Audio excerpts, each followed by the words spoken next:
Don't Tell Mom the Babysitter's Dead looks like a goofy early 90s teen comedy. Bright outfits, fast-talking kids, confidence so loud it doesn't hear the clock. But behind the lines, everyone still repeats, in the candy-colored tone, this movie had teeth. The first draft went way darker, and the babysitter's death landed like a suspect list. On set, the kid playing Zack carried a real-life secret that changes the temperature, and the 2024 remake follows the blueprint, then stitches on a new era that never sits right. These are 10 weird facts about Don't Tell Mom the Babysitter's Dead, the comedy that smiles like a sleepover movie, then moves like a panic attack on a time clock. Number 1. This movie almost walked into theaters wearing the most forgettable name imaginable. The script's first title was Real World, a plain, serious label for what happens when mom leaves and the Crandall kids get shoved into adult survival mode overnight. It fit the theme, sure. It also sounded like a generic after-school warning you would scroll past. Then, pop culture blindsided the production. MTV was developing The Real World, and suddenly, the film's title became a liability. The problem was not creative. It was recognition. Two projects chasing the same words, and one of them was about to become a cultural magnet. The worst part is how late it hit. The conflict didn't get spotted early in the writing stage. It surfaced so late the film was already finished, meaning the movie had to swap its identity after the work was already done. So they went for the loudest alternative possible. Don't Tell Mom the Babysitter's Dead. It didn't hint at the premise, it blurts it. A title that sounds like a scandal, a dare, and a punchline all at once. Co-writer Neil Landau hated it at first because it felt too broad, too jokey, too much. Then Johnny Carson cracked a quick joke about the title on TV, and that was the proof. People remembered it immediately. Fixing the title was easy, the darker version of the story was not. Number 2. The finished movie treats the babysitter's death like a starter pistol. Chaos, panic. Then Sue Ellen is sprinting into adulthood before you can even process the body in the next room. Early drafts did not move that fast. In the first version, the death wasn't just an accident the kids had to hide. It was written with a shadow on it. The script flirted with the idea that one of the Crandall kids might be responsible, not in a full murder mystery way, but in that uncomfortable could this have been prevented or caused tension that changes how every scene feels. And the structure leaned into it like a trap. Instead of one big comedic lie, the story set the kids up like a suspect board. Each child had a petty grievance that, in a darker tone, stops reading like normal teenage complaining and starts reading like motive. Walter forced into a book report. Melissa pushed into a dress. Zack losing Cynthia. In the final film, those are just stress sparks. In the early draft, they play like fingerprints. That's why the concept is so wild. The same premise can be a teen comedy you quote forever, or a movie that makes you watch those kids a little too closely. They softened it, kept the bones, then built the bright version on top of something much colder. Number 3. At the beginning, Sue Ellen was being aimed at a totally different kind of energy. When the project was still in Foxworld, the name floating around was Winona Ryder, with Justine Bateman also in the mix. That casting lane tells you exactly what the movie almost was. Cooler, drier, a little darker. Sue Ellen as the sharp, sardonic survivor who looks at adulthood like it's a scam, and judges it while she plays along. Then the project shifted hands. Fox stepped back, the film moved into a new orbit, and the identity changed with it. Because instead of chasing another moody, ironic teen icon, the movie pivoted to Christina Applegate. Married with Children gave her a different weapon. Speed, nerve, punchy confidence. The kind of performer who can walk into an office, lie with a straight face, and keep the momentum moving even when the whole plan is hanging by dental floss. That switch doesn't just change the lead, it changes the temperature of every scene. Winona makes this feel like a darker kids versus reality story. Applegate makes it feel like a daylight con job, powered by panic, charm, and pure survival instinct. Same premise, same disaster. One casting choice decides whether you smirk through it or sprint through it. And once the lead set the temperature, the next question was simple. Who was going to direct this thing without letting the premise turn ugly? Number 4. This movie almost grew up in two totally different hands, and you can feel how hard the tone could have swerved. At one point, names like John Landis and John Hughes were in the air. That's not trivia, that's an alternate timeline. Landis brings sharper teeth and louder chaos, the kind of comedy where the babysitter's death plays like a cruel joke you're not supposed to stare at. Hughes pulls the other way, warmer and more emotional, where growing up overnight becomes the center, and the laughs come with a lump in your throat. Both versions might have worked. Neither would have been this movie. Then Stephen Herrick gets the job, fresh off Bill and Ted's excellent adventure, and the film finds its exact speed. Not mean, not sentimental. A bright, breathless sprint where the premise stays dark in the background, but the momentum never lets you stop and think about it. Harek shoots it like a race against consequences. Sue Ellen bluffing through adulthood. The siblings spiraling in different directions. Every scene pushing forward like The Lie has a timer on it. That's the trick. The movie survives its own setup because it never lets it settle. The setup is dark. The lane is comedy. The pacing is the escape plan. Number 5. Don't Tell Mom the Babysitter's Dead didn't just get made, it got juggled. While the script bounced between companies and the whole project kept changing hands, the instability started leaking into the cast itself. Not because someone was wrong for the role, not because the tone shifted, because contracts can be louder than directors. Jennifer Love Hewitt was originally cast as Melissa Crandall, the youngest daughter, the one who helped sell the house as a real family, not just a comedy setup, but she couldn't do it. Her obligations to Kids Incorporated and her Disney Channel commitments locked her down so tightly the production couldn't pry her loose. So the movie had to recast a key Crandall kid for the least cinematic reason imaginable. No scandal, no rewrite, no creative differences, just paperwork. That's what makes it weirdly perfect for this story. Don't Tell Mom is about kids learning the world runs on invisible rules nobody explains. On screen, Sue Ellen fakes a resume to survive adulthood. Off-screen, adulthood hit first. One contract said no, and the movie had to reroute. The next casting problem didn't get solved by a contract. It got solved by a wig. Quick pause. This whole movie only works because one bad lie keeps getting bigger. So if you want more deep dives like this, hit that subscribe button.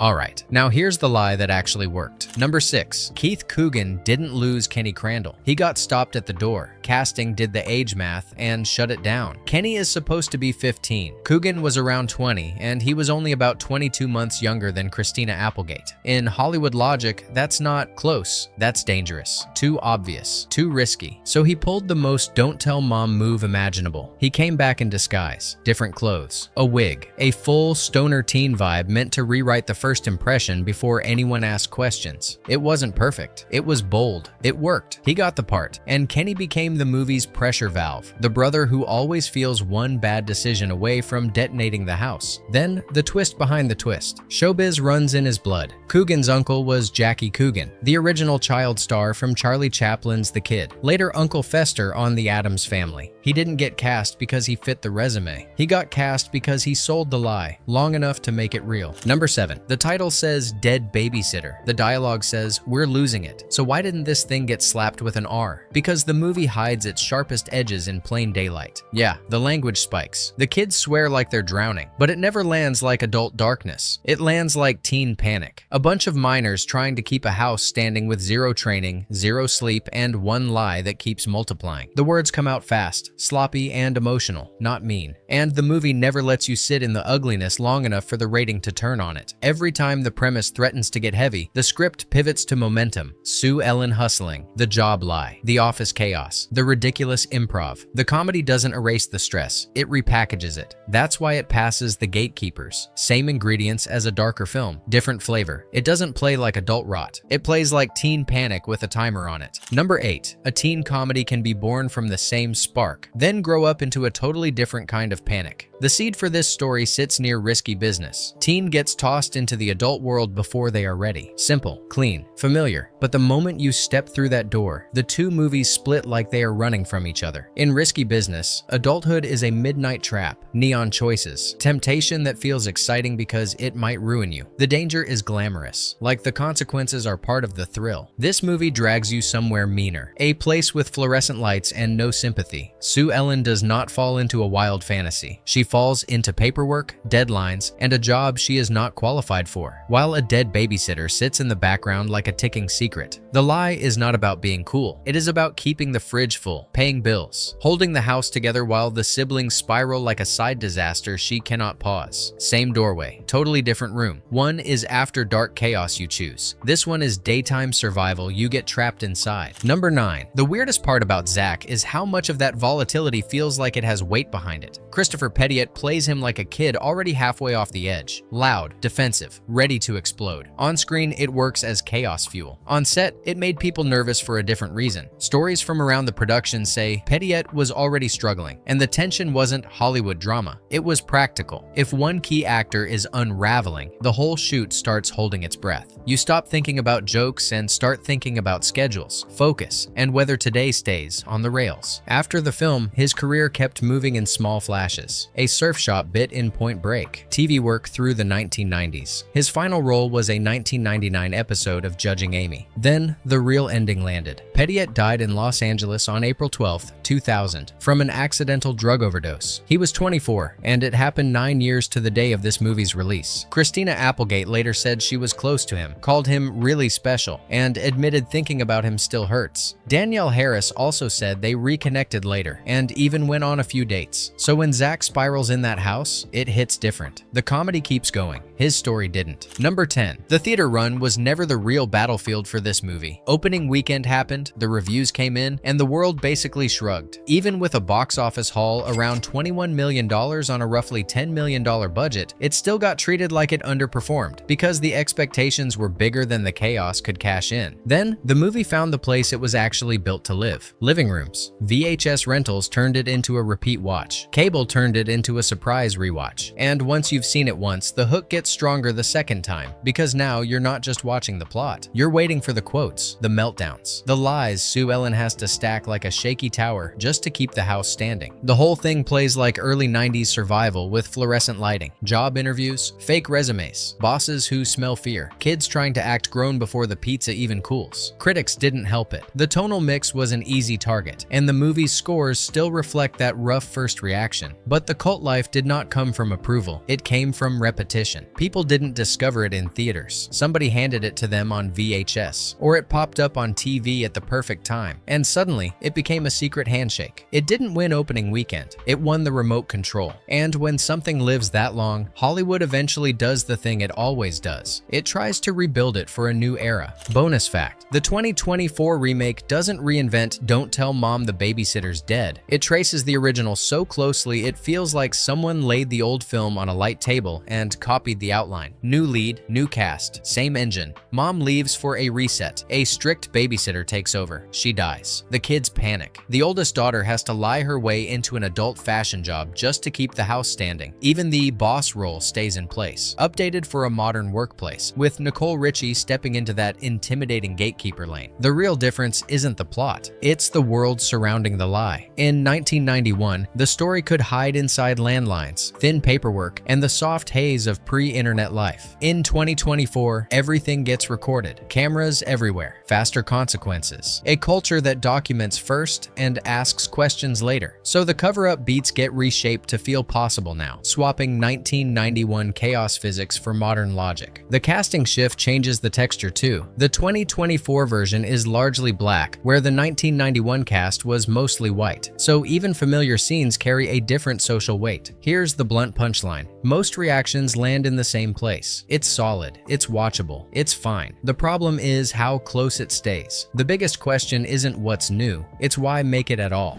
That's the lasting trick of Don't Tell Mom the Babysitter's Dead. It never pretends the kids are ready. It just dares them to keep moving anyway. One dead babysitter, one missing mom, one lie big enough to pay the bills. If you enjoyed these weird facts, hit like and subscribe. Then drop a comment and tell me what film we should do next. And if you want to keep it on your shelf, you can grab it through the link below. Some movies don't grow up, they just keep sprinting, and somehow never run out of breath.